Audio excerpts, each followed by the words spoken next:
Queria agradecer o convite, é uma honra estar aqui. Deixa eu me apresentar um pouquinho para vocês.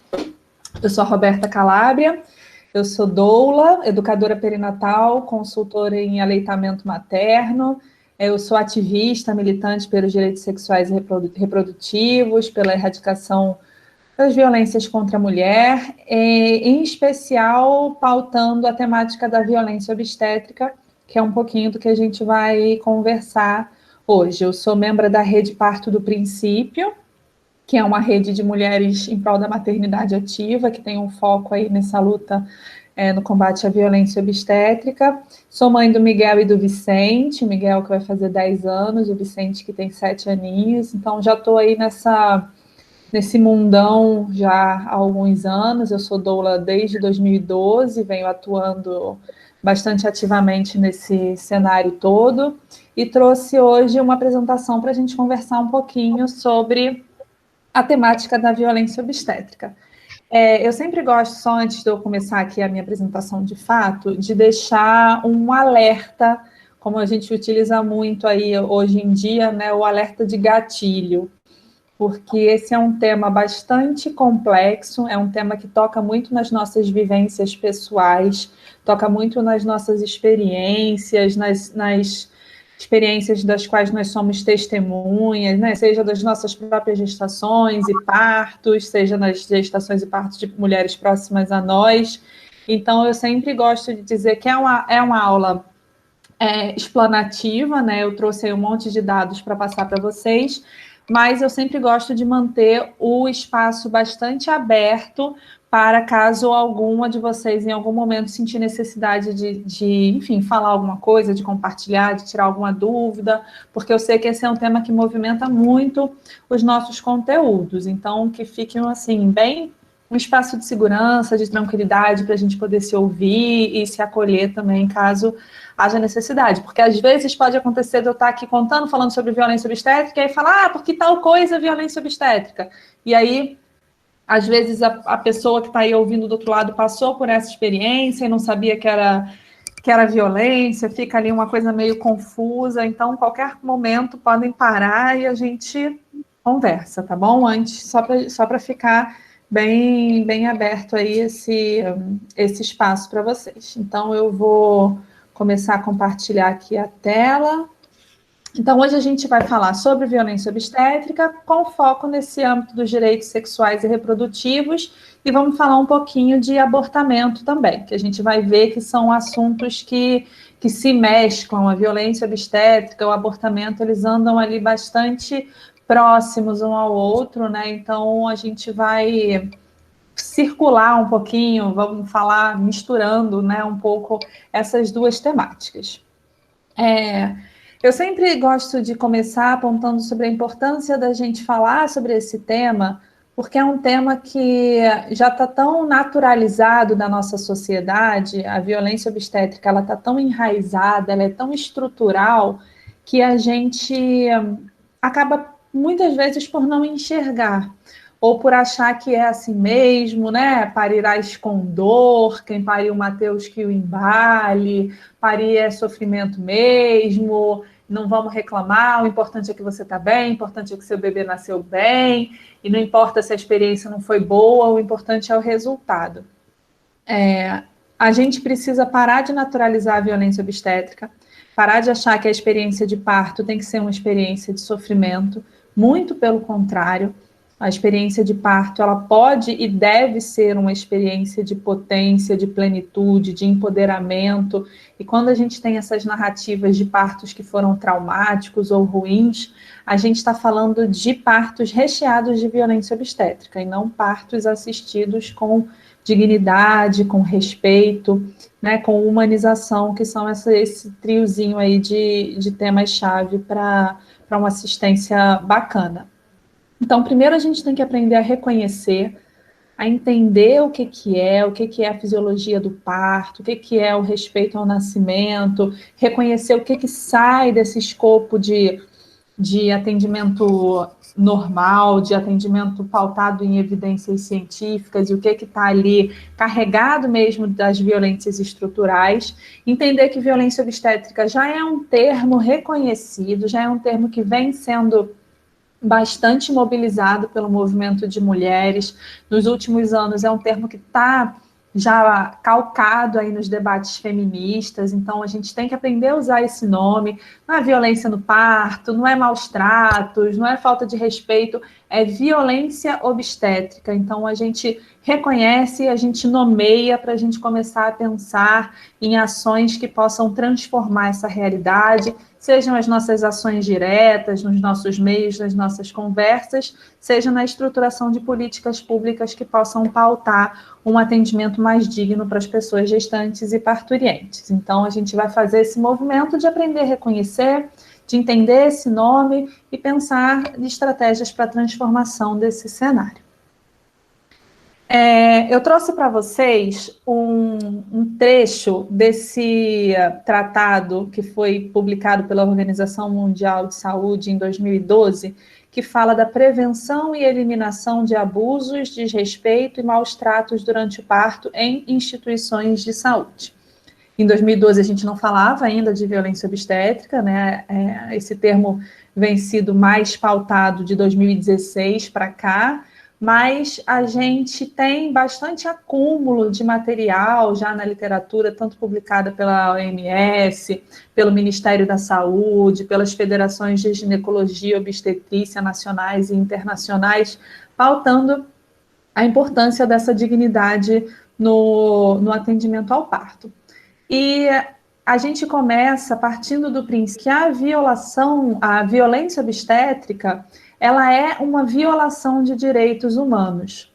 Esse tratado diz que todas as mulheres têm o direito ao mais alto padrão de saúde atingível, incluindo o direito a uma assistência digna e respeitosa durante toda a gravidez e o parto, assim como o direito de estar livre da violência e discriminação.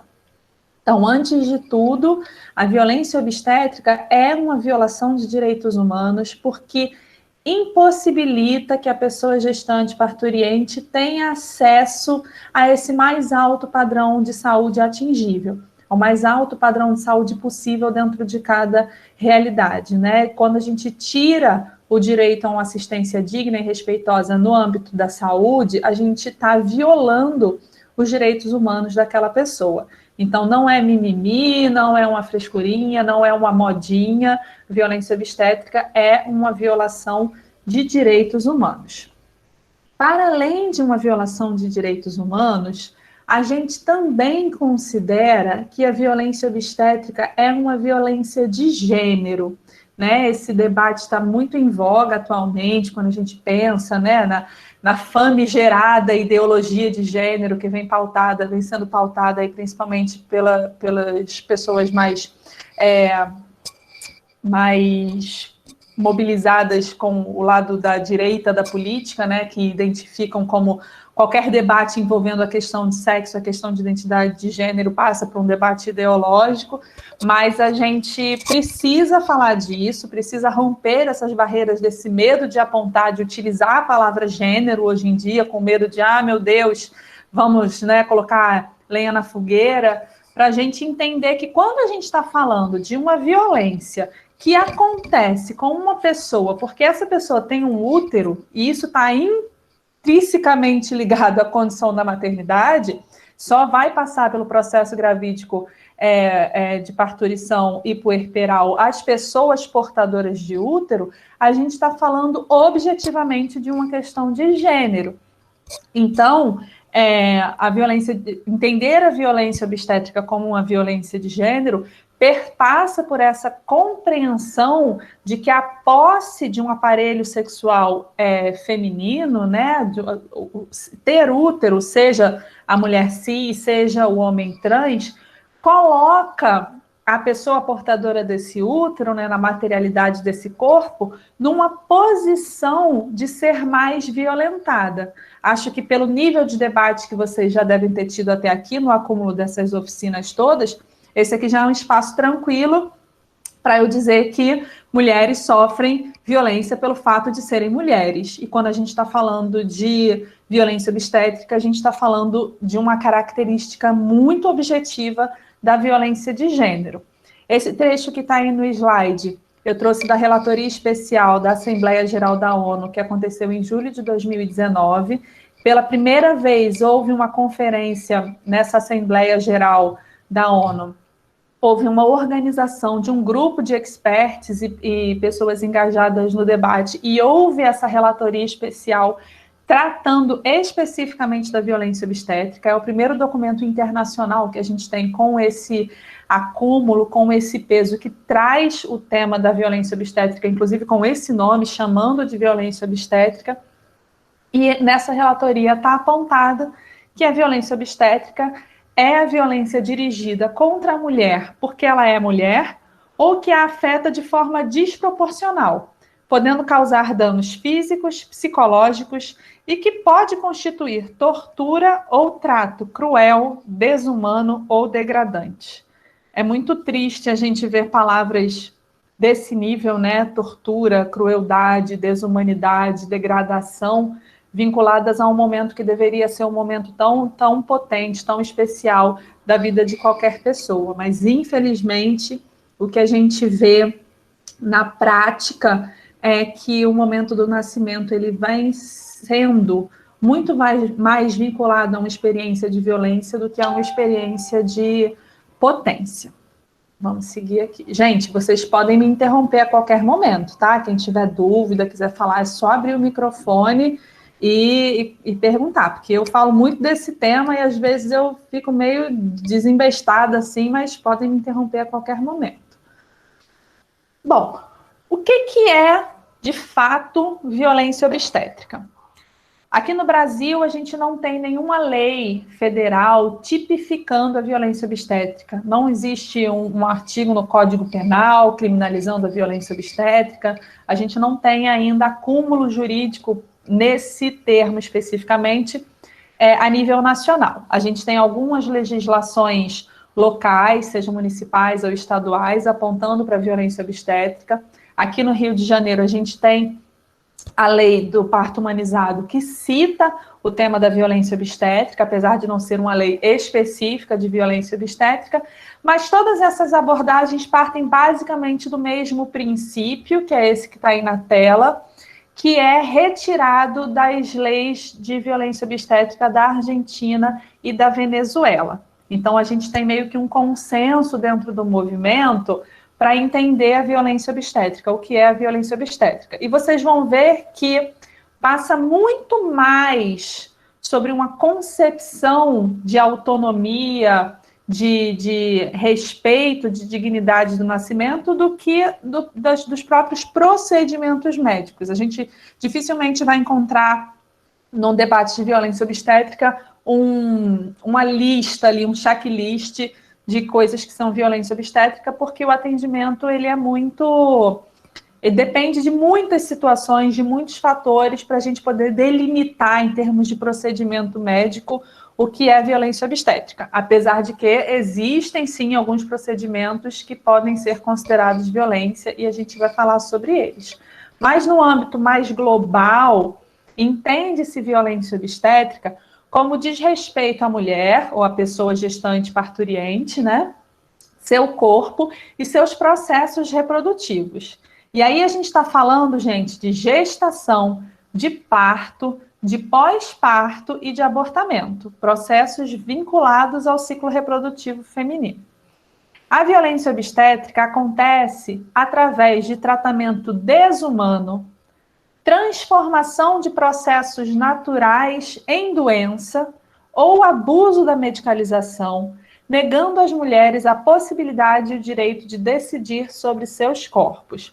Então, a gente pega o parto, que é um evento fisiológico, natural, que tem grandes chances de acontecer de forma espontânea, sem necessidade de intervenção médica, e acaba medicalizando demais esse processo, transformando um processo que seria natural em doença, num processo de patologização, de medicalização extrema de um processo fisiológico. Então, quando a gente modifica o paradigma através do qual se enxerga a fisiologia do nascimento, quando a gente transforma esse paradigma num paradigma patologizado, medicalizado, a gente está incorrendo em violência obstétrica. E quando a gente nega à pessoa a possibilidade e o direito de decidir sobre seus corpos. Existe na ética médica o respeito ao direito sobre o próprio corpo, a ideia de consentimento informado. A gente vai ver que o consentimento informado é uma chave muito importante no combate à violência obstétrica. Mas o que é o consentimento informado? Né? É muito fácil a gente entender consentimento como aceitar ou não aceitar determinado procedimento. Mas quando a gente está falando de procedimento médico, em especial do momento do parto, a gente precisa considerar que a pessoa que está passando por aquele processo é uma pessoa que está num estado de vulnerabilidade, está num momento de vulnerabilidade. Então, quando a gente fala sobre a possibilidade, o direito de decidir sobre o seu corpo, a gente tem que partir do pressuposto que aquela pessoa está entendendo o que está acontecendo, está entendendo quais são as possibilidades que se apresentam, o que ela pode fazer, o que ela pode escolher para tomar decisão. E não chegar um médico lá na sua grande sabedoria, na sua postura quase divina ali, olhar para a cara da pessoa e dizer: mãezinha, seu bebê está quase morrendo, a gente precisa fazer alguma coisa, eu vou precisar te cortar agora, tá bom? Isso não é consentimento, gente. Consentimento parte de uma comunicabilidade eficiente. Uma pessoa falando de um lado, outra pessoa entendendo do outro, tendo direito de resposta, tirar as suas dúvidas numa conversa horizontal, ali com uma linguagem adequada, apropriada, para que a coisa aconteça de forma consciente, né? Que a pessoa possa tomar as decisões de forma consciente. Então, qualquer coisa, mesmo que consentida, que não passe por uma informação de qualidade comunicada de forma correta, também pode ser considerado violência obstétrica. Quando a gente pensa em procedimentos médicos que podem ser considerados violência obstétrica, existe uma gama de alguns procedimentos que a gente pode entender, sim, né, que o movimento já entende como violência obstétrica. Dentre esses procedimentos está esse aí da foto que está aparecendo para vocês, que é a chamada manobra de Christeller, que consiste em empurrar a parte de cima da barriga ali, o fundo da cavidade uterina, para empurrar mecanicamente, forçosamente a criança para fora do canal vaginal. Às vezes essa manobra é feita assim com o braço, que nem está na foto, às vezes é feita com a mão, com o antebraço, com essa parte aqui, depende de quem está fazendo.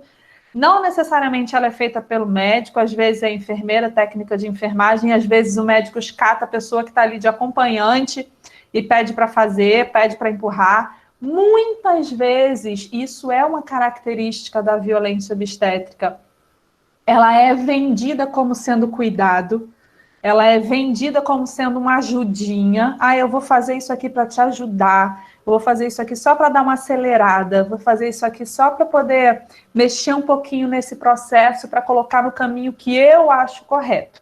E aí a gente entra na patologização e medicalização de um processo fisiológico. Mas voltando para a manobra, essa manobra de empurrar a barriga, ela é extremamente perigosa. Ela hoje não só deixa de ser recomendada pela Organização Mundial de Saúde, como ela passa a ser contraindicada. Empurrar a barriga de uma pessoa assim, em trabalho de parto pode causar sérios problemas de saúde, como uma ruptura de órgão, uma hemorragia, uma quebra de costela, um aumento de pressão, pode fazer com que a criança desça pelo canal vaginal fazendo um movimento errado, e aí sai aquela criança ali que pode ter um deslocamento de clavícula, uma laceração, né, um corte no canal vaginal muito grande, porque a criança não sai no movimento correto. Então, é uma manobra que só traz malefícios. Ela não deve ser feita e ela é considerada violência obstétrica. Além desta manobra, um outro procedimento médico que o movimento identifica hoje como sendo violência é a episiotomia. Um nome feio, um nome grande aí, que a gente conhece muito como o piquezinho, o cortezinho, que muitas e muitas e muitas mulheres sofreram principalmente e ainda sofrem quando vão ter suas crianças por parto normal, né? Que consiste em utilizar a tesoura ou o bisturi para fazer um corte na pelezinha do períneo, bem onde fica ali o buraco por onde sai a criança. A justificativa é que isso auxilia a diminuir o tempo que a criança passa no canal vaginal e que diminui as chances dessa mulher ter uma laceração, ter um corte espontâneo. Agora vamos lá, vamos pensar aqui comigo. Primeiro, não existe zero evidências científicas que comprovem que a episiotomia, né, que esse pique diminui o tempo que a criança fica no canal vaginal. Nenhum estudo nunca conseguiu comprovar isso. Alguém um belo dia disse, vamos cortar aqui porque facilita, e ninguém nunca conseguiu provar, e essa prática foi se difundindo, e está aí até hoje no imaginário da população como sendo um cuidado, mas que, na verdade, é uma violência. O outro aspecto, que é evitar uma laceração espontânea, é que eu acho mais difícil ainda da gente entender a lógica, porque como que você evita uma coisa que você nem sabe que vai acontecer, fazendo uma coisa pior ainda? Porque quando acontece um rasgo natural, espontâneo, normalmente esse rasgo ele só pega a parte superficial da pele, da mucosa, às vezes nem precisa de ponto. O períneo, essa pelezinha que a gente tem no buraquinho ali da saída da vagina, é uma pele que serve para isso. A natureza criou para que houvesse esse espaço de manobra, caso a gente precisasse ali de um centímetrozinho a mais, o períneo pode ter uma leve ruptura que depois cicatriza sozinho. Normalmente, essa laceração ela acontece no fluxo da fibra muscular, então a cicatrização de uma laceração espontânea é muito mais rápida, além dela geralmente ser mais superficial do que um corte feito artificialmente contra a direção das fibras musculares. A episiotomia é considerada violência obstétrica. Muitas pessoas do movimento consideram a episiotomia mutilação genital. Eu, pessoalmente, considero a episiotomia como uma mutilação genital. E é uma luta mesmo do movimento para que haja uma interrupção completa desse tipo de procedimento, considerando que não há evidência. Tirando esses procedimentos, né, da manobra de Christeller e a episiotomia, as outras intervenções todas podem ser violência obstétrica se forem utilizadas sem real indicação médica. Mas aí isso vai depender muito de cada caso para cada caso. Além dos procedimentos médicos, a gente tem uma gama de atuações que também podem ser consideradas violência obstétrica, que seriam o impedimento do cumprimento da lei do acompanhante, né, deixar a pessoa parindo sozinha. A gente, desde 2005, tem uma lei federal, 11.108, que garante à pessoa parturiente um acompanhante de escolha. E, gente, acompanhante de escolha, não precisa ser de determinado sexo, não precisa ser da família, não precisa ser pai ou responsável pela criança. Qualquer pessoa que a mulher queira estar acompanhada pode entrar e pode acompanhar. Negar o direito ao acompanhante é violência obstétrica. Xingar, desrespeitar, menosprezar, humilhar, desrespeitar verbalmente, tudo isso é violência obstétrica. Chegando no limite da violência física, amarrar a pessoa contra a vontade, tapa, coisas que a gente vê assim, né? Tapa na perna, mandar a pessoa ficar calada, isso tudo é violência obstétrica. Impedir a pessoa de se alimentar ou de se hidratar com o que ela quiser, também é violência obstétrica, tá, gente? Pode comer, pode beber em trabalho de parto, não existe restrição. Uma cesariana, caso seja indicada intraparto, né, durante o processo do trabalho de parto, ela é uma emergência médica e pode ser feita mesmo que a pessoa tenha comido uma feijoada. É só a gente pensar pela lógica da cirurgia de emergência. A pessoa está lá no rodízio de pizza, no rodízio de churrasco, comendo pra caramba, sai, é atropelada, vai para o hospital, precisa de uma cirurgia de emergência, ninguém vai dizer assim, espera 12 horas porque ela estava saindo do rodízio.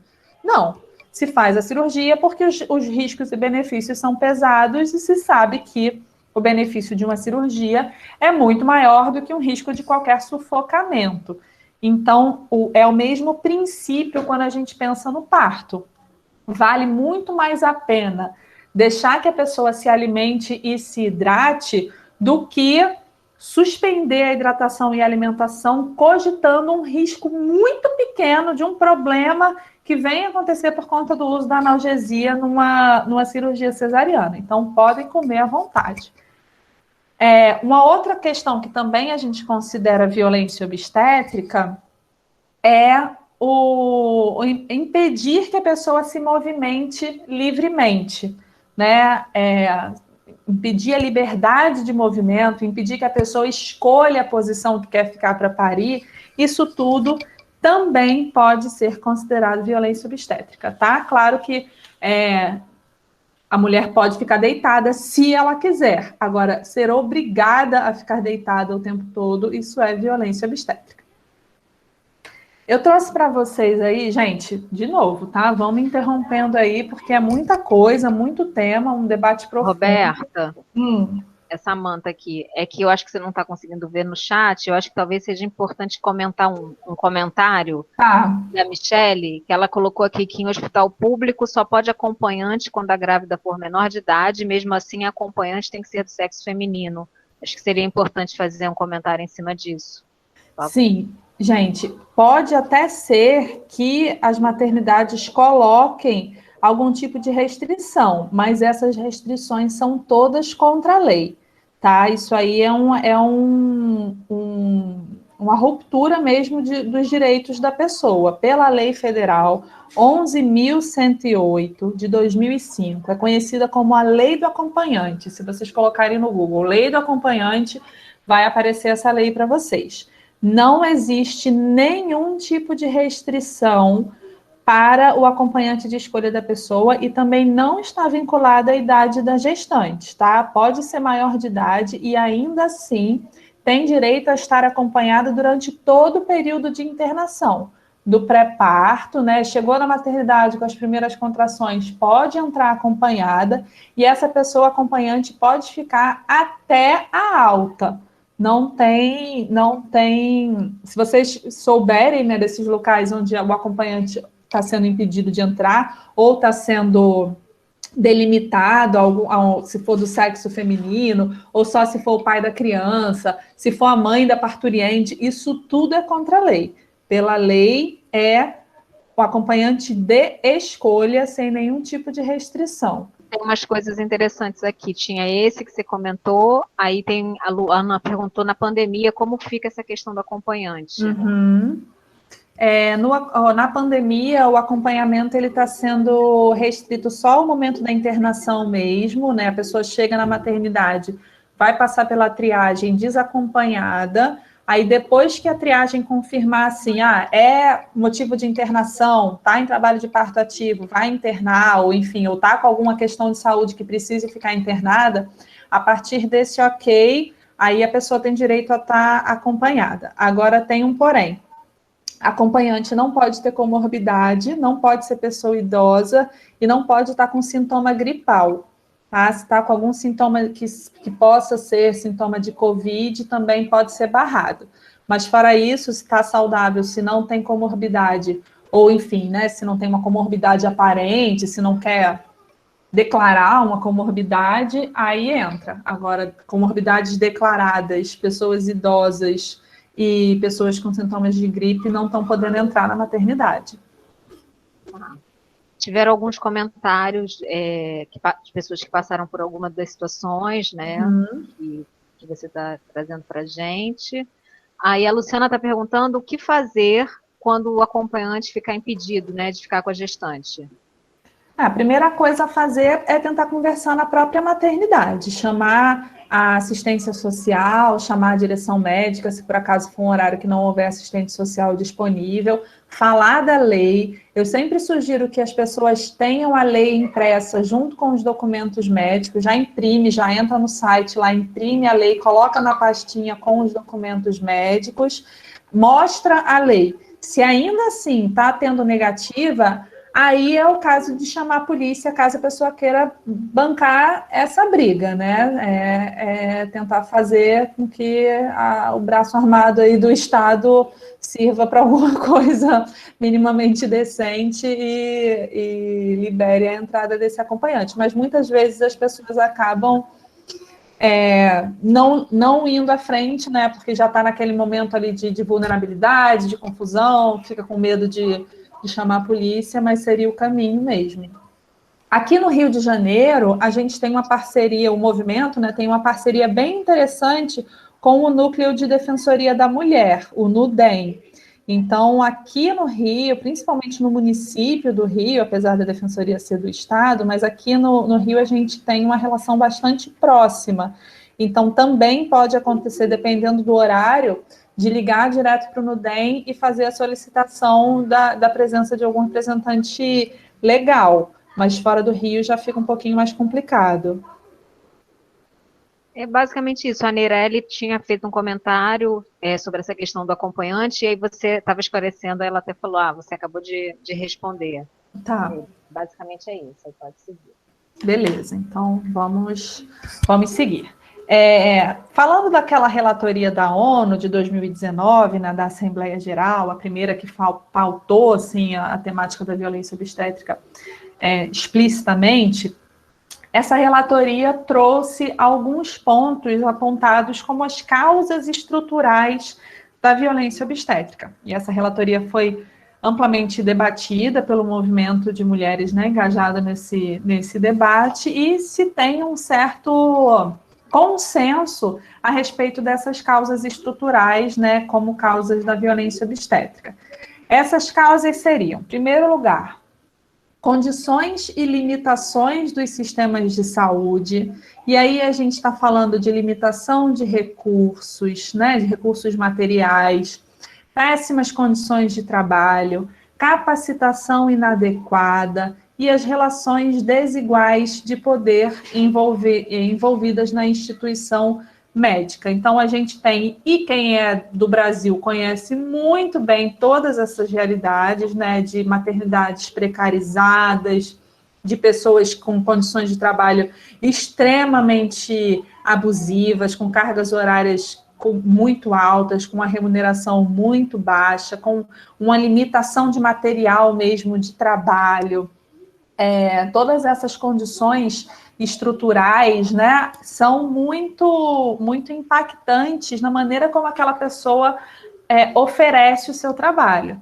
A gente sabe que existe uma formação inadequada, né, médicos que saem da faculdade, que saem da residência com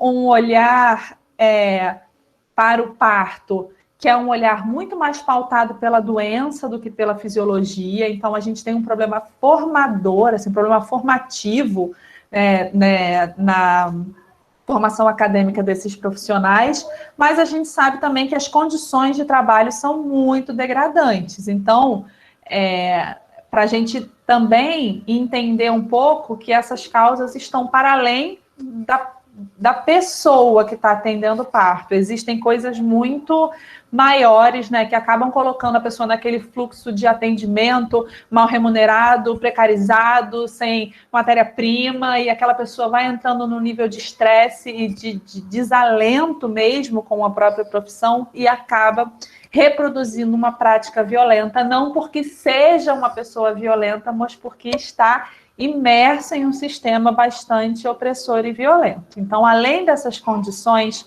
e limitações do sistema de saúde, a gente tem as dinâmicas de poder e abuso da doutrina da necessidade médica. Esse é um tema bastante delicado para a gente falar, porque na nossa sociedade a gente tem uma visão do médico como uma pessoa que tem uma aura quase divina, né? O saber médico é um saber extremamente valorizado na nossa sociedade, que acaba criando essa chamada doutrina da necessidade médica, que no parto ela é muito gritante. A gente precisa entender que o parto é um evento fisiológico. Apesar de um evento de alta complexidade, ele é um evento fisiológico que a natureza vem levando milhões de anos elaborando, evoluindo, adaptando e modificando para que seja seguro. Afinal de contas, é o momento do qual depende a manutenção da espécie. Seria muito estranho, né, se a natureza tivesse, no momento do parto, um risco tão grandioso quanto esse que a doutrina da necessidade médica faz a gente achar que tem. Pela Organização Mundial de Saúde, 85% das pessoas é capaz de dar à luz de forma espontânea, sem necessidade de nenhum tipo de intervenção. Então, a gente vê que existe um entendimento de que, ao invés de um evento saudável, que algumas vezes pode dar errado, a gente começa a enxergar o parto como um evento perigoso, que de vez em quando acontece de forma espontânea, né? Que são esses relatos, nasceu no carro, nasceu na ambulância, nasceu na porta da maternidade, como se isso fosse, nossa, quando na verdade não, quando na verdade a maioria dos partos poderia acontecer assim de forma bastante espontânea se a gente não tivesse essa doutrina da necessidade médica. E aí a gente tem também as dinâmicas de poder que colocam essas figuras envolvidas na assistência em locais muito discrepantes.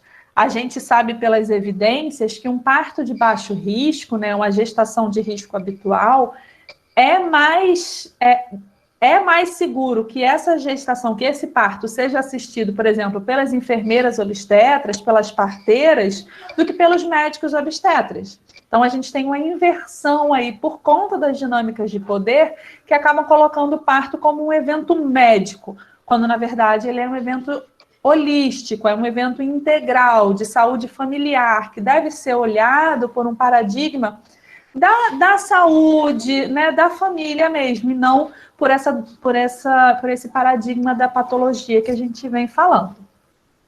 Além disso, a gente tem as leis e práticas discriminatórias que ignoram a capacidade da mulher de tomar decisões. E aí, a gente pensando em direitos reprodutivos mais abrangentes, a gente está falando da esterilização forçada, a gente está falando da demanda de consentimento para tratamento, para laqueadura, que a gente ainda tem uma lei que diz que a pessoa tem que apresentar, se for casada, tem que apresentar o consentimento do marido ali para poder fazer a laqueadura. A gente está falando de interseccionalidade.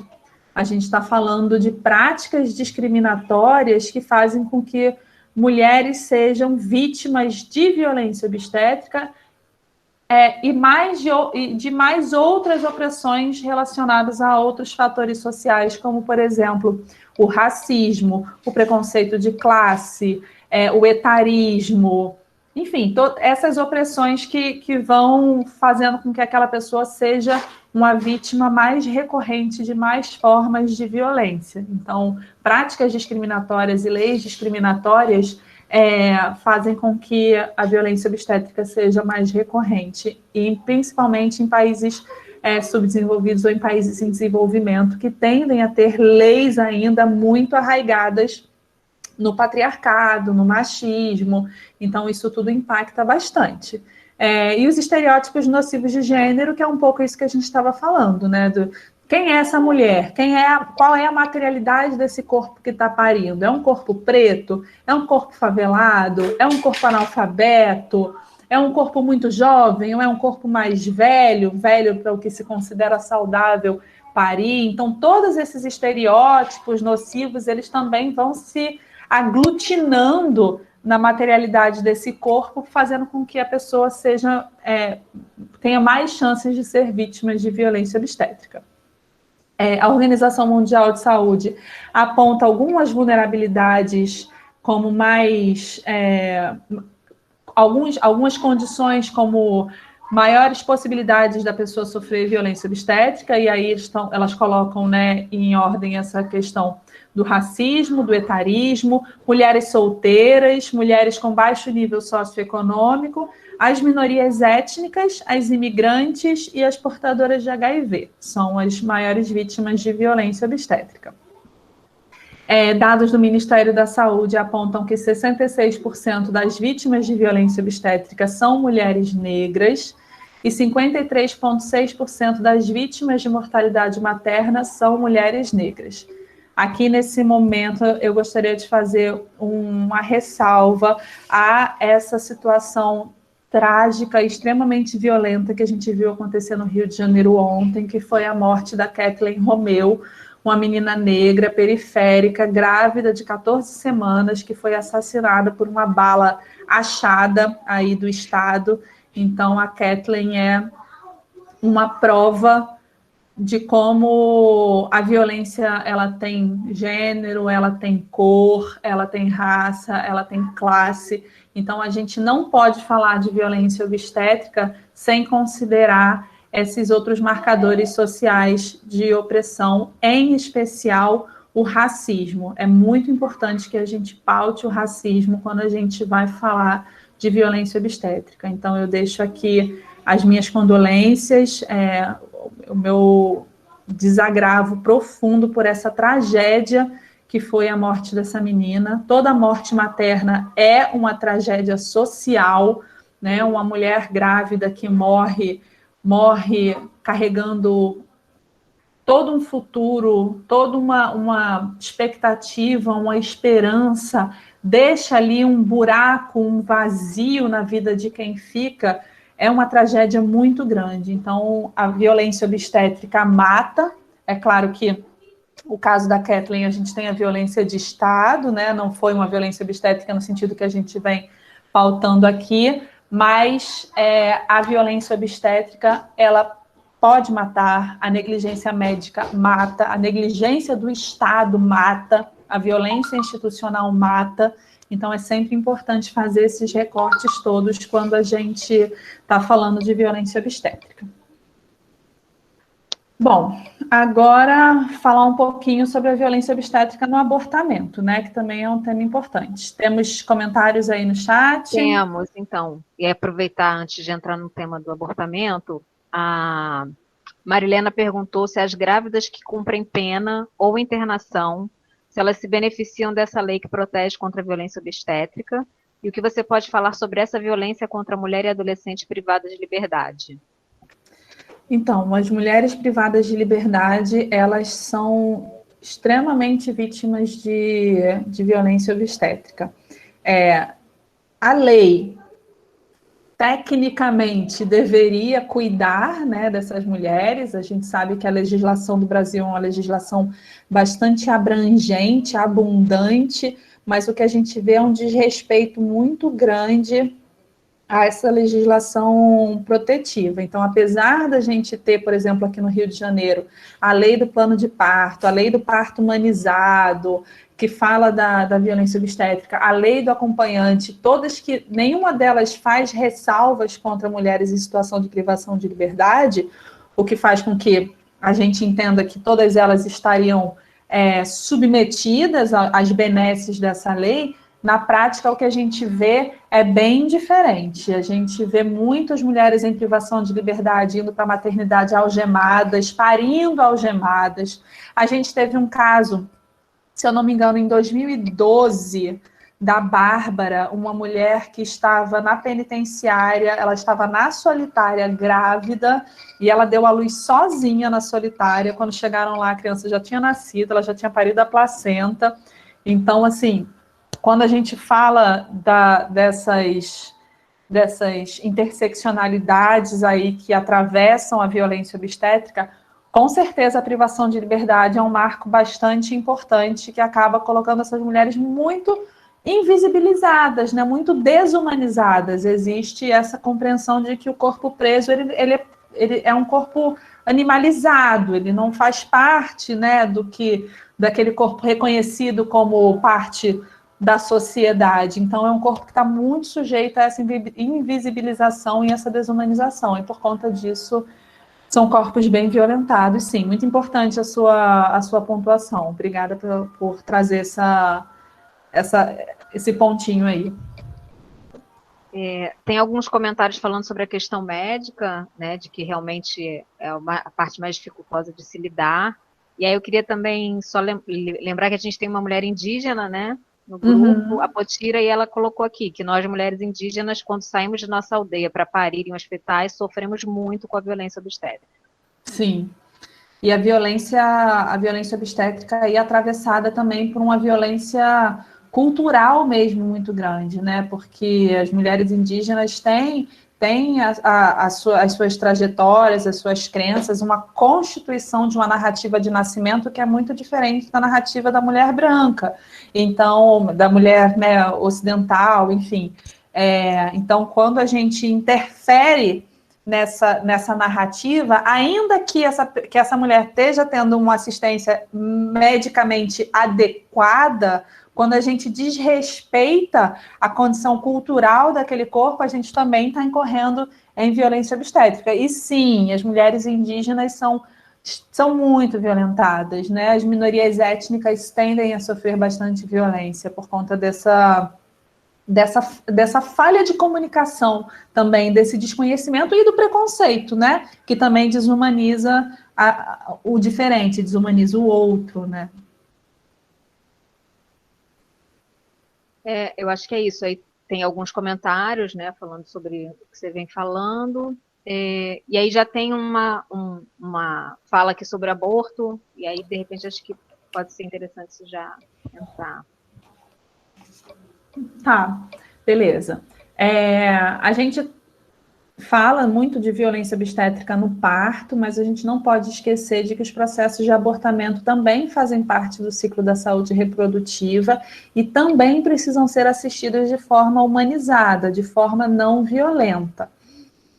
Eu trouxe para vocês um pouquinho da norma técnica de assistência humanizada ao abortamento do Ministério da Saúde, que diz que o direito ao atendimento humanizado em casos de abortamento é garantido por norma técnica, que prevê a garantia da liberdade, dignidade, autonomia e autoridade moral e ética, e o afastamento de todo e qualquer tipo de preconceito, estereótipo e discriminação que possa negar e desumanizar esse atendimento.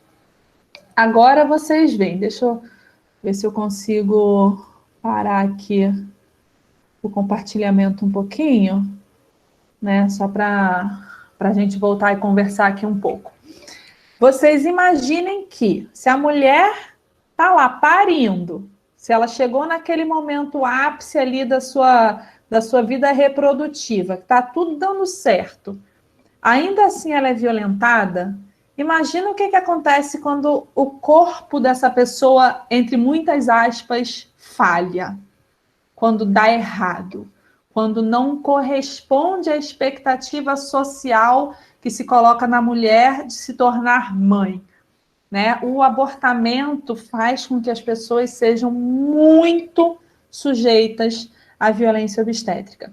Desde processos discriminatórios mesmo, né, da pessoa que entra num processo de abortamento e chega na maternidade e é julgada como se aquele aborto tivesse sido provocado, são feitas um monte de perguntas, colocados um monte de questionamentos, ameaças de que vão chamar a polícia quando há desconfiança de que aquele foi um abortamento provocado. Então, desde esse tipo de perseguição ética, moral aí, até o fato que é bastante corriqueiro nas maternidades do Brasil, que são as mulheres que estão passando por abortamento ficarem alojadas nos mesmos quartos do que aquelas mulheres que tiveram seus bebês. Então, vocês imaginem o grau de violência que é uma pessoa que está passando por uma perda gestacional e está ali alojada no mesmo quarto com as mães que acabaram de ter os seus bebezinhos, enfim. Existem já alguns projetos de lei em andamento para que haja a obrigatoriedade de maternidades terem salas específicas para cuidarem de mulheres em situação de abortamento, mas isso ainda está muito longe de virar realidade no nosso país. Então, são corpos que são extremamente mal vistos, né? São perseguidos, são mal cuidados, né? Existe esse entendimento de que é um corpo que não deu certo, um corpo falho, e por conta disso é um corpo que pode ser subjugado mesmo, pode ser violentado. Além do fato de que muitas vezes as pessoas não consideram os fatores emocionais envolvidos numa perda gestacional, seja numa perda provocada, né, que vem de um lugar aí de alta complexidade, num país onde a gente não tem um abortamento seguro garantido por lei, né, para todas as pessoas. Então, já é um acontecimento ali que a pessoa está passando extremamente complexo e ainda passa por mais violência, ou seja, nos casos de abortamento espontâneo, que é uma dor completamente invisibilizada na nossa sociedade, né? Ah, logo mais você engravida de novo, ainda bem que estava bem cedinho, nem deu tempo de você se apegar. Essas frases que são ditas com bastante frequência para as pessoas que estão sofrendo perda gestacional, ainda que a gente saiba que numa sociedade que pauta tanto a maternidade como sendo o ápice da existência feminina, no momento em que a mulher pega aquele positivo ali, a fichinha do sua mãe já caiu ali e aquela perda é um falecimento de um filho, de uma criança que já está sendo gerada com expectativas, independente do tempo da gestação. Aqui no Brasil, a gente tem algumas condições que garantem o abortamento seguro. Eu não sei se vocês já tiveram alguma oficina sobre isso, ou já falaram sobre essas questões do abortamento seguro? Não? Então tá. Aqui, pelo Código Penal, gente, isso aí a gente está falando desde 1940, tá? É uma lei já bastante antiga e bastante consolidada. Existem casos em que a pessoa pode recorrer ao serviço de abortamento seguro. Quais são esses casos? Gravidez... Ui! Aí, gente, a mulher me mandando mensagem. Calma aí, só um segundo. Deixa eu ver aqui, só para ver o que está rolando. Um minutinho, gente, rapidinho.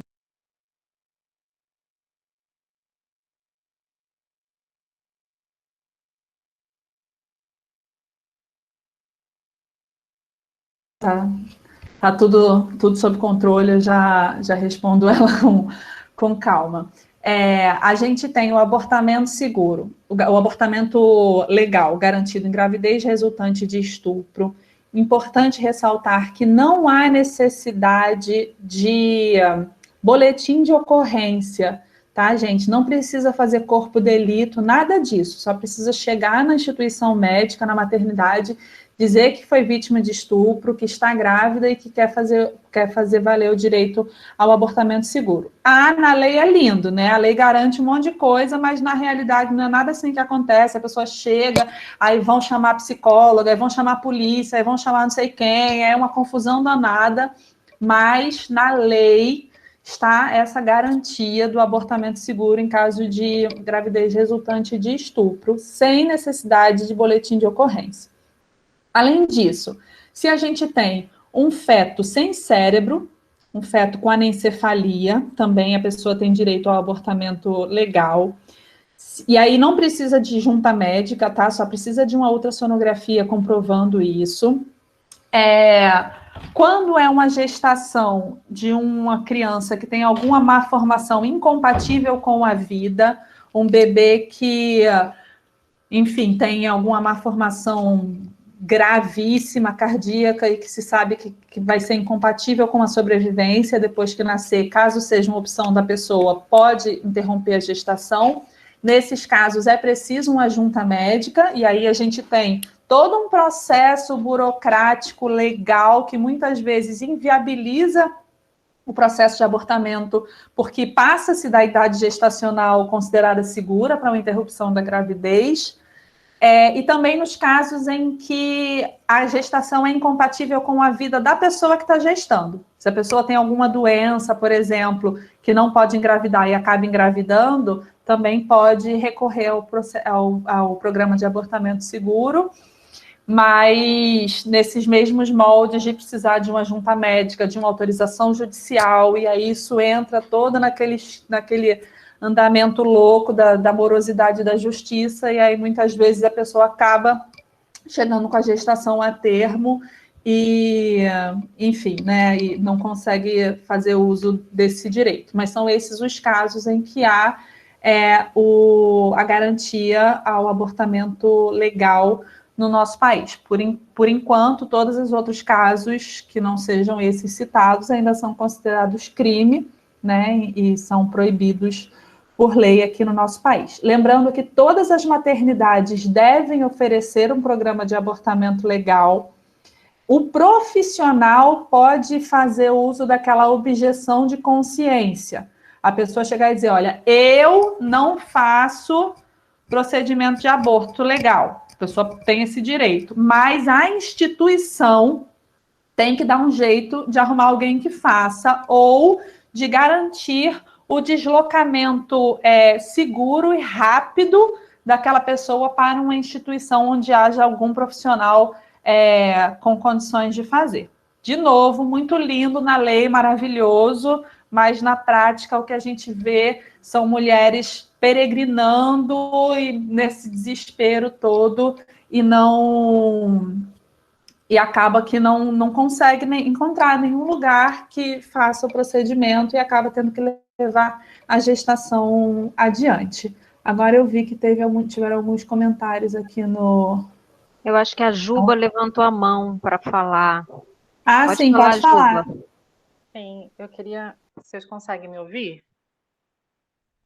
Eu queria falar da relação entre esse tema com a violência doméstica. Tanto na situação do aborto resultante da violência doméstica, e a gente aqui em Uberaba já precisou lidar com uma situação assim no ano passado, de uma mulher que foi vítima de abortamento resultante de agressão, e o companheiro ficou o tempo inteiro com ela no hospital para que ela não denunciasse. Então a postura do hospital durante todo o momento com ela foi extremamente violenta. E ela acabou entrando numa profunda depressão depois. E também com relação a uma outra situação que a gente também acompanhou, que foi a situação do estupro marital, e que a mulher acessou o Hospital de Clínicas aqui em Uberaba, mas a orientação de assistência social e de psicólogas foi no sentido de que não ocorreu estupro, porque foi uma relação com o parceiro, e era uma situação de violência doméstica. E a gente reflete muito isso internamente no nosso grupo, porque na situação de violência doméstica, toda relação sexual é estupro, né? Então, só que enquanto isso não ficar claro, evidenciado até na forma da lei, se permite duplas interpretações, né? Se permite que alguém diga que não é estupro. O simples fato de você estar num relacionamento com violência doméstica não tem jeito, qualquer relação sexual será estupro. Mas, infelizmente, a gente ainda enfrenta essas questões e a dificuldade que as mulheres enfrentam quando procuram assistência. A gente viu isso também acontecer, essa situação foi esse ano ainda. Sim, super importante, muito importante, porque a gente ainda vê, quando a gente fala de direito reprodutivo, o quanto a violência doméstica, ela atravessa aí, porque são mulheres que estão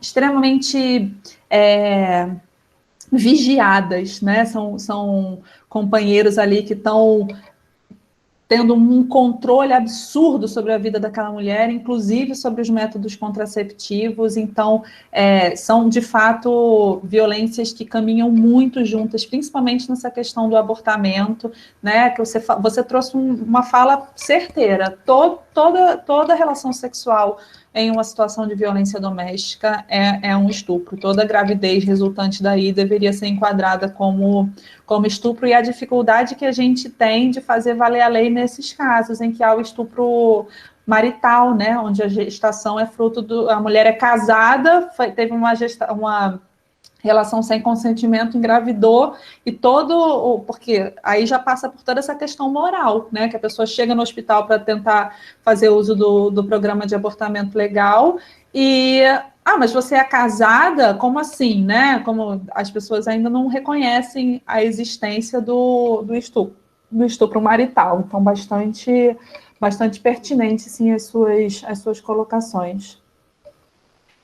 A Nath está colocando aqui: quando você tem um DIU, por exemplo, vai fazer uma revisão e a médica diz que está tudo bem, e em seguida você engravida. Aí é preciso avaliar para ver se há uma questão de negligência médica, né? Porque, assim, nenhum método contraceptivo é 100% seguro, inclusive o DIU, né? Pode acontecer da pessoa engravidar usando o DIU, mas aí tem que fazer essa avaliação para saber se, quando foi feito o exame, quando foi feita a ultra ali, se estava realmente bem colocado, o que foi que causou a falha desse método, mas aí tem que estudar mesmo cada caso para ver o que acontece. A Eliane trouxe aqui a sugestão de acessar o projeto Nascer no Brasil. Nossa, é excelente sugestão. É uma pesquisa que entrevistou quase 30 mil mulheres no território brasileiro inteiro sobre seus processos de gestação, parto e nascimento. Tem um infográfico maravilhoso, um material que fica ali liberado para a gente consultar, e aí vai falando desses percentuais de procedimentos, das características sociais, né, de raça, escolaridade, classe dessas pessoas, e como foi os tipos de assistência que elas tiveram. É maravilhoso, e os dados estão super organizados, assim, bem tranquilos de serem acessados. Esse ano, essa pesquisa é de 2012, e esse ano está começando a segunda volta dessa pesquisa. Elas estão refazendo novamente aí com cobertura abrangência nacional. Super sugiro que vocês deem uma olhada, que é maravilhosa. Bom, deixa eu voltar ali para a apresentação, para eu ver o que ainda falta a gente conversar. Estão vendo? Estão vendo a tela da apresentação, gente? Sim, sim. Beleza, obrigada. Algumas coisas importantes para a gente falar, né? Entre elas, a gente fala muito da humanização do parto humanizado. Eu só queria aproveitar essa aula para dizer para vocês que parto humanizado não é um tipo de parto, tá? Não é o parto em casa, não é o parto com doula, não é o parto na banheira, no escurinho, com música tocando. Não é disso que se trata. Quando a gente está falando de humanização da assistência, a gente está falando do reconhecimento daquela pessoa que está parindo enquanto sujeito. Um corpo que tem materialidade, uma pessoa que tem desejos, que tem consciência, que tem capacidade de ser parte ativa e protagonista do processo. Então, um parto humanizado, ele pode ter intervenções médicas, contanto que essas intervenções tenham reais indicações, tenham sido debatidas com a pessoa parturiente, tenham sido consentidas, de novo, lembrando da importância da gente entender o que é o consentimento informado. Então, parto humanizado, eu não gosto desse termo, eu não uso mais esse termo, eu prefiro falar parto digno e respeitoso, parto não violento, parto sem violência obstétrica. Mas vamos entender a humanização como um tipo de assistência que se presta reconhecendo a subjetividade daquela pessoa que está passando pelo processo gravídico puerperal. Trouxe um pouquinho para a gente falar sobre o plano de parto. Eu acho que é uma ferramenta super importante. Eu não sei se vocês têm acesso, né, se vocês têm conhecimento sobre o que é o plano de parto, mas o plano de parto é um documento que a pessoa escreve, é chamada no direito de uma diretriz antecipada de vontade, que é um documento onde a pessoa coloca ali como que deseja ser tratada, como que deseja que seja conduzida aquele processo, qual é a relação que ela tem com as intervenções, como que ela se imagina, como que ela quer parir. e coloca ali tudo no papel e entrega na maternidade ou entrega para a equipe que estiver assistindo o parto. No estado do Rio de Janeiro, a gente tem uma lei que garante o direito ao plano de parto. Então, algumas localidades têm, aqui o estado do Rio de Janeiro está coberto por essa lei. Então, também é uma lei que eu sugiro que vocês conheçam, que vocês indiquem lá para a pessoa ter na sua pastinha de documento, ter o plano de parto e ter também a lei do plano de parto, se houver aí nas localidades de vocês, que eu sei que curso online hoje a gente tem também, já estava a Carla aí falando com a gente do Tocantins, né? Então, a gente está, assim, muito globalizada, né? Mas aqui no Rio a gente tem essa lei estadual que é bastante bacana. E o plano de parto, ele é uma ferramenta importante porque ele é uma ferramenta de educação perinatal. Quando a pessoa está escrevendo o plano de parto, ela está refletindo sobre o processo do parto.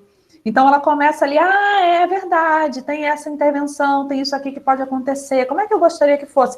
Por que será que se faz tal coisa? E esse negócio de empurrar a barriga, para que serve? Aí a pessoa vai refletindo e vai se informando e vai buscando estratégias para alcançar o parto que é mais próximo do que ela deseja. Apesar da gente saber que informação por si só não garante nada. Não adianta a pessoa estar lá super informada e não ter acesso a uma assistência de qualidade. Pelo contrário, a pessoa vai ser violentada duas vezes, né? Vai ser violentada pela violência e vai ser violentada por saber que está sendo violentada. Então, a gente também precisa parar de dizer a informação é a chave para a mudança do mundo. Tirar das costas das mulheres esse peso. A gente precisa mudar a qualidade da assistência médica, a qualidade da assistência institucional, para chegar ao ponto que, de repente, a gente nem precise mais de tanta informação assim.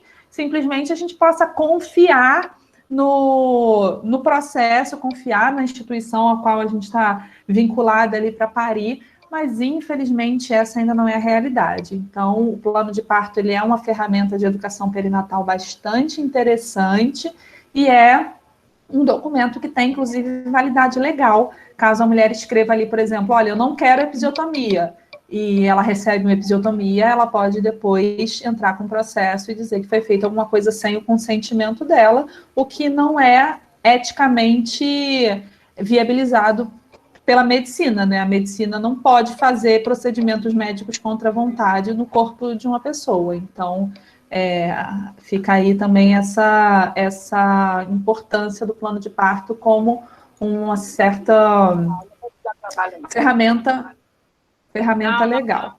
Acho que tem alguém com o microfone aberto aí. Não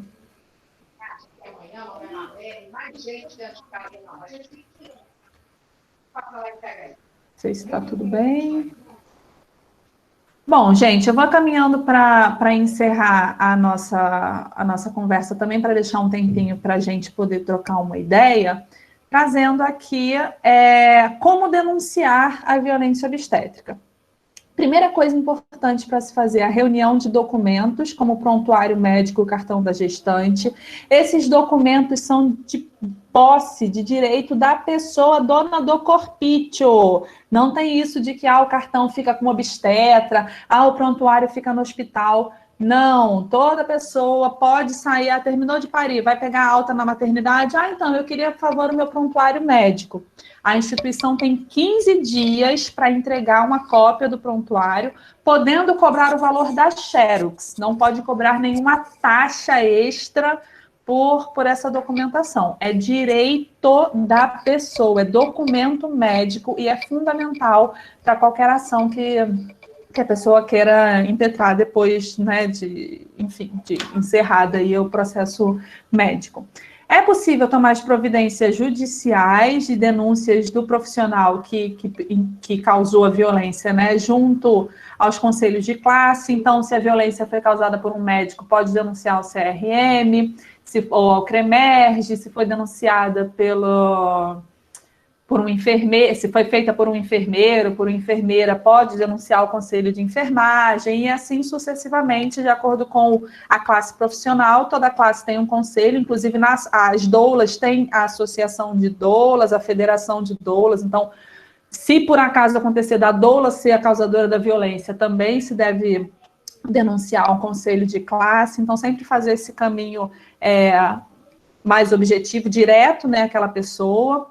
Central de Atendimento à Mulher, 180, tem capacidade para acolher denúncias de violência obstétrica. Aqui no Rio de Janeiro, o 1746, né, o 1746, o telefone da prefeitura, também tem agora, essa semana saiu a portaria qualificando o 1746 para acolher denúncias de violência obstétrica. O 136, que é a Ouvidoria Geral do SUS, também. A ouvidoria da instituição, toda maternidade tem um canal de ouvidoria, seja por telefone, seja por e-mail, então a denúncia pode ser feita por lá também. E isso pode ser feito em tudo, a pessoa pode denunciar em todos os lugares, tudo ao mesmo tempo, ou se ela quiser só falar na instituição, ou vou ligar só para o SUS, também pode, mas não impede que isso seja feito em conjunto. E os núcleos da Defensoria Pública do Estado, especializados no combate à violência contra a mulher. Aqui no Rio a gente tem o NUDEM, né, o Núcleo de Defensoria da Mulher, que tem uma parceria fantástica com o movimento de mulheres e com o movimento de combate à violência obstétrica. Inclusive, junto com a Associação de Doulas do Estado do Rio de Janeiro, o NUDEM desenvolveu esse site aí, www.violenciaobstetricafale.com.br, que é um portal de denúncias que vai direto para a defensoria. Então, a gente pode entrar nesse site e fazer a denúncia por lá, que também vai ser acolhida e encaminhada conforme, enfim, cada caso, né? Então, aí alguns caminhos para a gente denunciar a violência obstétrica. E só para encerrar, gente, que a gente fala muito, né, de parto humanizado, de humanização do nascimento, eu queria pontuar para vocês que esse aqui não é um discurso contra a cesárea, tá? Muito pelo contrário, eu acredito que as cesáreas bem indicadas, elas salvam vidas. A cesárea é uma cirurgia que ainda bem que existe. Muitas pessoas estão aqui hoje porque tiveram acesso a uma cesárea, e a negativa de uma cesárea, quando há uma indicação médica, também é violência obstétrica. Agora, a gente precisa considerar que uma cesárea sem indicação vitimiza as mulheres, vitimiza os bebês e vitimiza a saúde pública. É uma cirurgia de médio porte que precisa ter uma real indicação médica para ser feita. Sendo feita sem indicação, a gente está vitimizando as pessoas e as estruturas envolvidas, e por conta disso a gente considera, sim, que seja violência obstétrica. Mas é claro que a gente está falando isso quando a gente pensa em políticas públicas, quando a gente pensa no discurso macro, e não quando a gente está falando de uma mulher que sozinha está sendo colocada diante do dilema. Uma cesárea eletiva marcada, agendada, limpinha com meu médico de plano, ou um parto normal, cheio de violência, de maus tratos, de desrespeito e de negligência. Então, enquanto essa for a realidade do nosso país, a gente vai viver num cenário extremamente violento, onde quer que se olhe, mas sem julgar as mulheres que optam por fazer uma cesárea, já que no outro lado da moeda a gente tem uma experiência tão violenta de parto. Então, por favor, não entendam o meu discurso como um discurso contra a cesárea, muito pelo contrário, é um discurso de acolhimento das mulheres que se viram sem possibilidade de viver uma experiência de parto, que foram negadas, né, de ter essa experiência aí por conta dessa estrutura violenta, desse sistema patriarcal que a gente vive. Então é isso, tem uma bibliografia aqui grande também, que vocês podem ter acesso depois, eu não sei como é que está essa política aí do envio de slides, mas está gravado também, eu disponibilizo, caso vocês queiram. E aí os meus contatos, o site da Parto do Princípio, o meu site pessoal, meu telefone, quem quiser entrar em contato, e meu e-mail. Porque, assim, eu sei que a gente passou por alguns temas bastante complexos, né? Como eu falei no começo, às vezes toca em alguma coisa da gente que pode fermentar um pouquinho. Se em algum momento daqui para frente vocês sentirem necessidade de conversar, podem me procurar, que eu estou sempre aberta para bater esse papo aí, caso vocês queiram. Certo? Então, o que eu tinha para dizer era só isso tudo, mas agora estou aberta aí para quem quiser perguntar, enfim, comentários.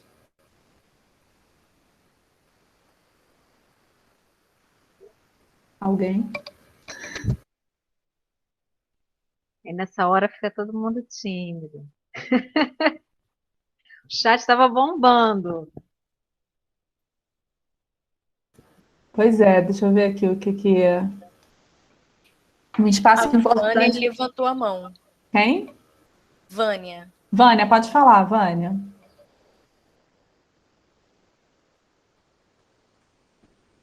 Tá sem microfone. Eu sou Vânia, eu sou aqui de Pernambuco. Ô, delícia! Tá? Exatamente. E assim, eu estou encantada, né? Porque eu caí no projeto que foi idealizado por algumas pessoas e eu terminei participando da escrita e depois eu tive que assumir a coordenação do projeto. E o nome do projeto era esse, Mulheres Doulas, Articulando Vidas pelo Fim da Violência, pela Morte e Morbidade Materna. E assim, olha, a gente fazia um processo, tentamos, né, mas fizemos, trabalho com profissionais, que aí eram médicos e enfermeiros, era a gestão hospitalares também, isso tudo articulado, Secretaria de Saúde, dentro de esse projeto aconteceu em 9 municípios, então a gente tirava mulheres também para a formação de doulas e mulheres para a formação política nos direitos sexuais e direitos reprodutivos. Olha, não teve coisa pior do que os médicos. E uma coisa, Roberta, que eu queria perguntar para ti, é que muitos, assim, nós tivemos um município do Sertão do São Francisco, chamado Lagoa Grande, que a gente teve, foi um município que 7 ou 8 médicos participaram. Só. A maioria, muitos médicos, ia um dia para capacitação, não ficava, né? E uma coisa interessante, um deles assim colocou, e era o que a gente percebia, né? Eles colocavam que a formação deles, eles não sabiam fazer um parto normal. Entende? Então tinha, claro, todo o preconceito de gênero, porque, veja, a gente discutia muito com eles, porque digamos assim, dentro da concepção, né, do senso comum, a mulher tá exercendo o principal papel que é delegado a ela, que é reproduzir. E altas violências que essas mulheres sofriam, né? Nós trabalhamos também com mulheres indígenas, que era da tribo de Trucá. Essas mulheres narravam situações assim, que elas também fizeram curso de doulas, de direitos sexuais e reprodutivos. Mas o que chamava atenção era isso. Os médicos não queriam, e eles diziam, então, em Lagoa Grande, acho que uns 3 ou 4 médicos disseram, eu não sei fazer parto. A gente não aprende a fazer parto na faculdade. Entende? E, assim, muito deles também, a gente não quer trabalhar com parto porque a gente perde dinheiro. Entende? A gente não quer, não dá, então vai para a cesariana. Só que os hospitais, hospitais que não estavam preparados para intercorrência médica, tinha que mandar para os municípios polos, né? Por exemplo, o do Sertão do São Francisco tinha que ir para Petrolina. Então, quilômetros de distância, às vezes 300 quilômetros, você imagina que uma mulher ter uma intercorrência né? Então, assim, aí o que eu queria te perguntar é isso. Como está isso hoje? Eu acompanhei esse projeto até 2017, ele foi um projeto apoiado pela União Europeia, e eu fiquei 2015, 2016 e 2017. Saí no final de 2017 e ele só tinha mais um ano de projeto. Como tu percebe isso? Mudou essa questão da formação com esses médicos? Como tu percebe isso, entendeu? Na tua vivência aí. Como está esse lugar ainda, porque se também isso aí não mudar, não só no campo da sensibilização, da discussão política sobre gênero, mas também isso de aprender, instrumentalizar mesmo, entende? Aí eu queria, como tu percebes isso? Obrigada. Imagina, obrigada a você pelo depoimento. Esse sotaquezinho me dá uma saudade, que minha família é toda pernambucana, só eu que sou carioca, nascida errada aqui, eu digo que eu sou uma cariocana.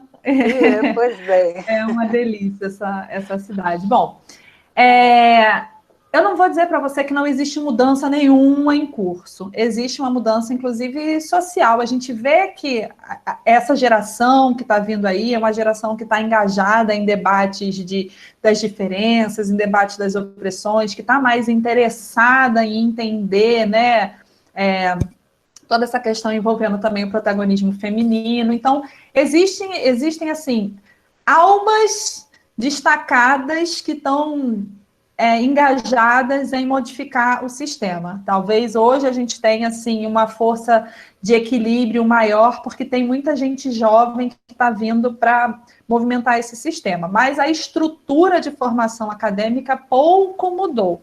Eu tive a oportunidade de, há 2 anos atrás, dar uma palestra sobre violência obstétrica para o...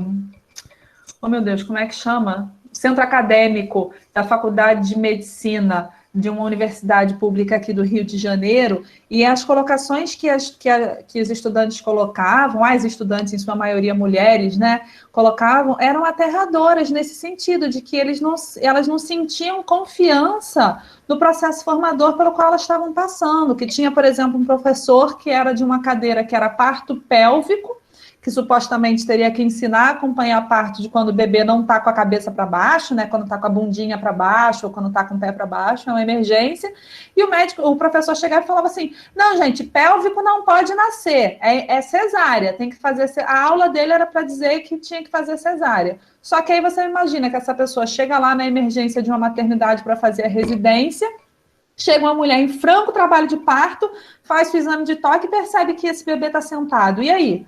O profissional não aprendeu porque o médico ficou dizendo que tinha que ser cesárea. Então, a formação ainda é uma grande pedra no sapato. A gente está bem esperançosa agora, porque existe na medicina um livro, né, na obstetrícia, que é o famoso Rezendão, o livro do Rezende, que é um livro que vai para todas as universidades, assim, que todo mundo aprende por ali na obstetrícia. E agora a doutora Melânia Amorim, que é uma mulher de Campina Grande, inclusive, que é uma excelente profissional, ela foi convidada para escrever um capítulo dentro do Rezendão. Então, assim, é um sinal de que existem mudanças acontecendo, mas a gente ainda está muito longe de ser um cenário em que a gente possa confiar na formação médica. Alguém colocou aqui... sobre o filme Renascimento do Parto. Também é excelente material para quem está interessado nesse debate e aponta muito essa questão da formação, né, que os profissionais não aprendem, e essa questão da comodidade médica. A gente tem um repasse de honorário baixíssimo para assistência ao parto normal, então os profissionais não optam por atender parto normal, porque não vale a pena...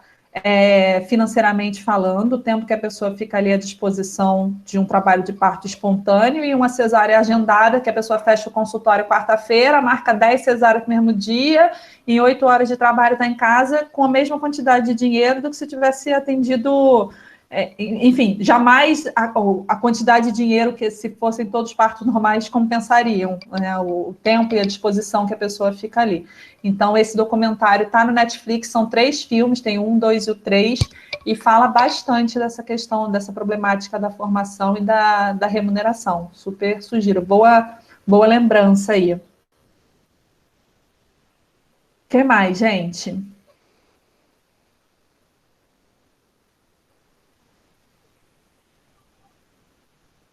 Não? Ninguém? Vocês estão querendo que eu vá embora, né? Atender o parto, tô vendo. Tem alguns comentários sobre a questão que você falou no início, né? De ter sofrido violência obstétrica sem saber que tinha sofrido. Deixa eu ver aqui.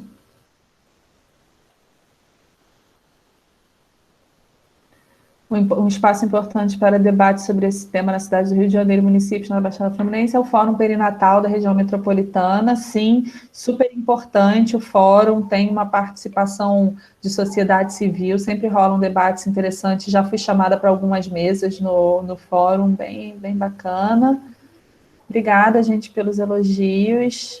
Anne, estou vendo aqui que você sofreu violência sem saber que passou, te deixo o meu abraço apertado, eu sei que essa aula invariavelmente toca nessas feridas, e é por isso que eu gosto de me deixar bem à disposição mesmo. Então, se você quiser conversar, pode me escrever, as meninas têm o meu contato, tá? Que a gente pode conversar, se você precisar de alguma ajuda para elaborar, mas não se sinta sozinha, infelizmente a violência obstétrica é uma realidade bastante comum para as mulheres brasileiras, sobre a qual a gente não tem culpa nem ingerência, é um sistema violento, uma estrutura violenta, e a gente acaba aí muitas vezes sem conseguir escapar, né? Então, te deixo o meu abraço.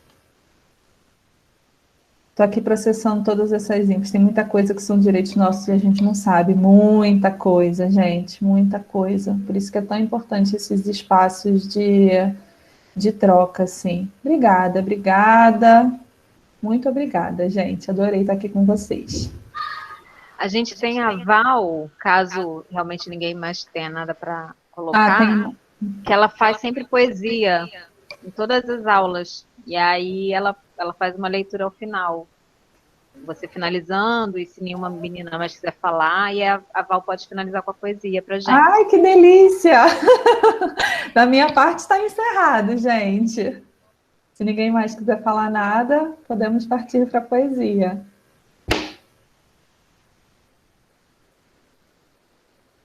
Val, pode ir, então. Pode, então. Boa noite. Parabéns, Roberta, pela explanação maravilhosa. Fechando com chave de ouro. Obrigada. Então, vou falar um pouquinho, né, a poesia. Hoje, o tema da dor foi sobre violência obstétrica. E aprendemos a reconhecer, nomear e transformar. Compreendemos, direitos humanos é amar. Que a dor seja somente a dor natural que envolve os momentos do parir. Que as lágrimas não sejam por serem humilhadas, que nada as possa ferir. Mas vamos falar sobre o que foi tudo isso. Oficinas de formação para apoio às mulheres em situação de violência doméstica. Último dia das oficinas. Será o começo ou o fim? Como dizer? Como descrever? Não sei. Sinto, escrevo. Mas nenhuma poesia consegue expressar o sentimento que sai do nosso peito. E parece tão perfeito. É o sentimento da gratidão por todo o caminho traçado até aqui e percorrido do melhor jeito, com tanto carinho e respeito. Não sei se é início ou fim, porque Roberta Calabria atua com gestar, com início de vida, com brotar, com o dom da vida, e vida é poesia, e é assim que vamos terminar. As oficinas finalizam, mas é início de mais um despertar. É tocar corações, como sempre afirmo, é alertar. É para a gente espalhar, atuar com amor por onde a gente passar. Que em toda parte desse mundo possamos caminhar com liberdade nos passos. Que toda mulher possa ser respeitada. Que a violência contra a mulher seja exterminada. Que o feminicídio seja coisa riscada nas páginas. Obrigada pela contribuição para o nosso voar. Que todo o aprendizado aqui seja multiplicado e que não nos falte coragem para continuar. Obrigada.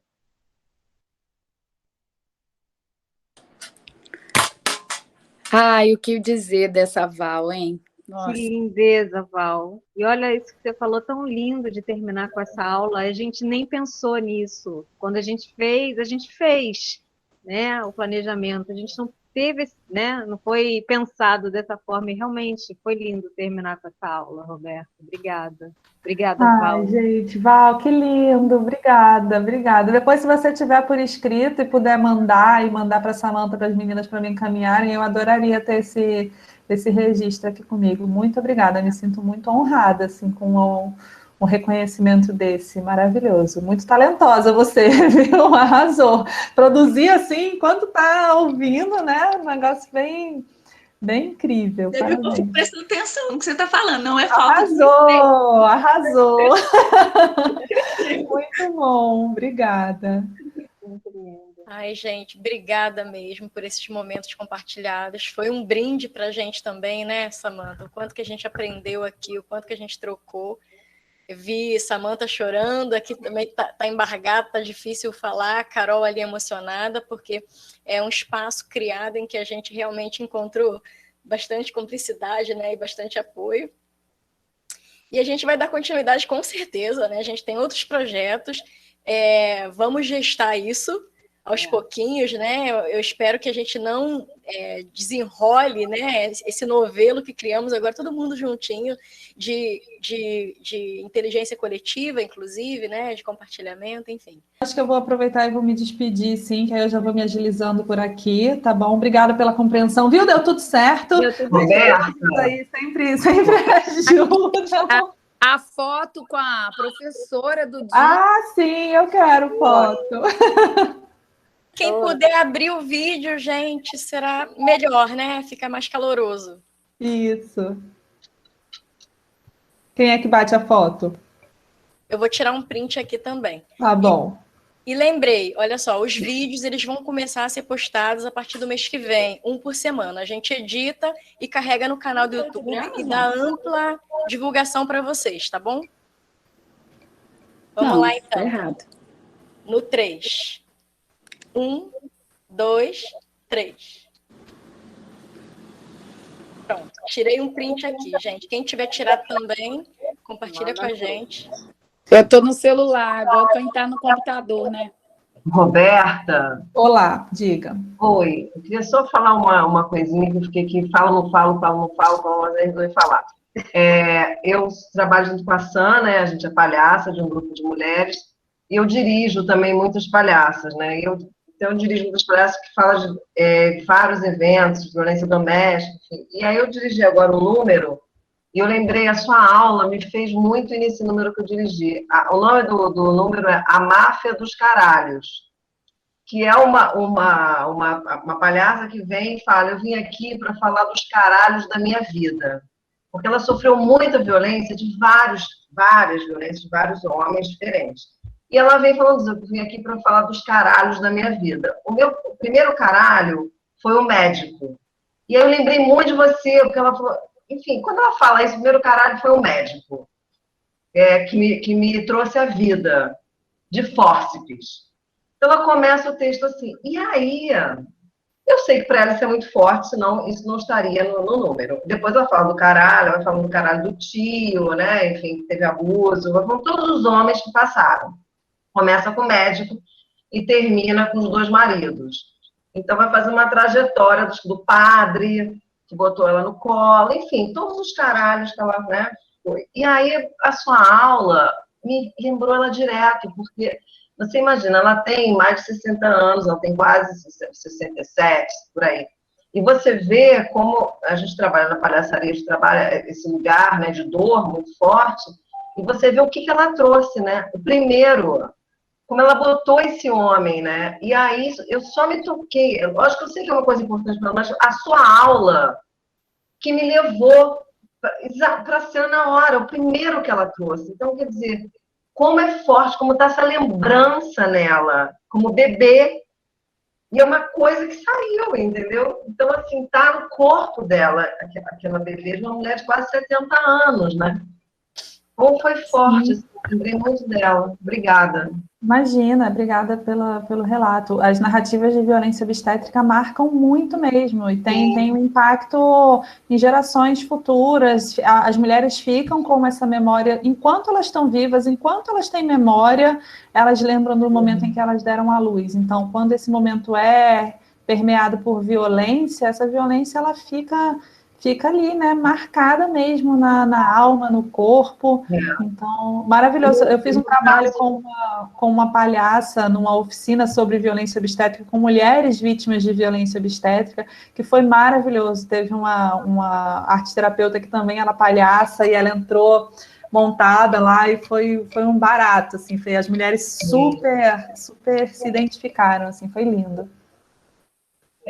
E nesse caso, quer dizer, ela era bebê, né? Então, ela estava nascendo naquela violência, né? Como isso veio, né? Porque aí fica essa narrativa também. Provavelmente ela cresceu ouvindo da mãe dela que o parto dela tinha sido horrível, que ela tinha sofrido, que tinha me alargado inteira, tinha me rasgado inteira, que o médico teve que te puxar, porque a cabeça é isso. Isso vai marcar a pessoa, né? Marca mesmo. Que bom que ela teve espaço para elaborar também, né? Essa experiência, muito bacana. É mesmo. Que bom. Obrigada. Então, gente, vou me despedir, deixar vocês aí com os informes. Agradeço muito pela oportunidade, estou à disposição. Meninas, sempre que precisarem, prometo que da próxima vez eu vou ser mais organizada e não vou. Não, mas deu tudo certo, deu tudo certo. Bom, tudo funcionou. Então, um beijo, boa noite. Até a próxima, gente. Tudo de bom. Obrigada. Tchau, tchau.